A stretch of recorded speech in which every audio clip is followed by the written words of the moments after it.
Protesters came to Dixon Hall earlier this week to voice their opposition or support for the vice mayor. Lydia Hernandez, the vice mayor of Dixon, California, proclaimed July Straight Pride American Month in his weekly newspaper column, a choice that's left his small city embroiled in conflict over free speech and civil liberties.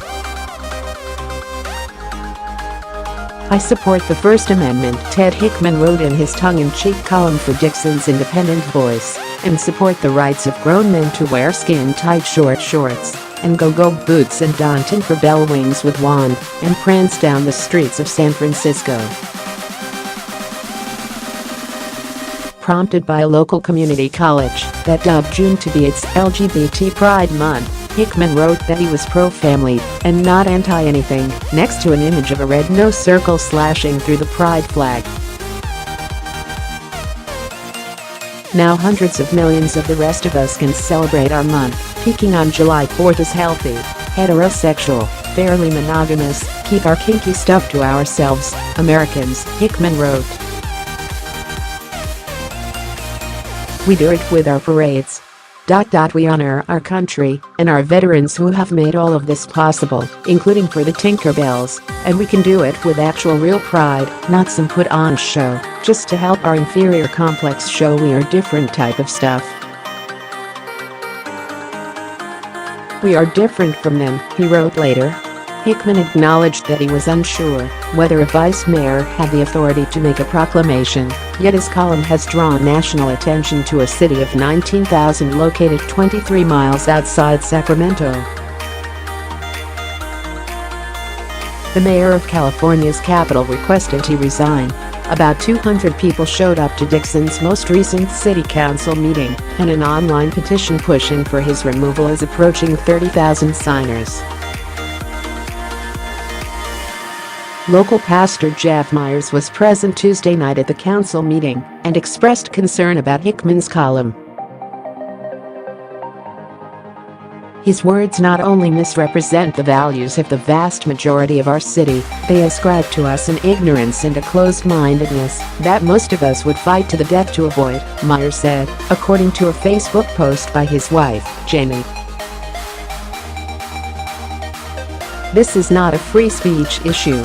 Dixon resident Julie Monson helped organize the Recall Ted Hickman Facebook group and told the Washington Post she feared his sentiments might seep into public policy. "I want everybody in this town to feel safe," she said. Hickman, who wrote in his column that he was expressing a private opinion, did not respond to a request for comment. He told the Vacaville reporter that his views don't affect his public service. "Don't like what I write? Don't read it," Hickman told the newspaper. "I do represent all Dixon residents equally on government issues, not their personal habits."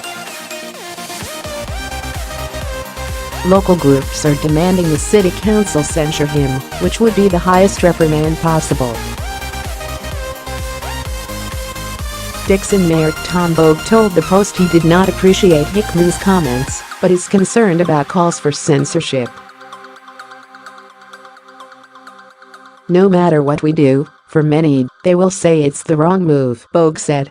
"You can't make everyone happy with your decision, so you hunker down, take all the facts into consideration, and make the best decision that you can." The city council will host a closed meeting later this month to decide whether Hickman will face reprimands. Bogue said regardless of the results of the meeting, Hickman's one-year term as vice mayor will end in January. Voters elect council members, but the council determines who serves as vice mayor.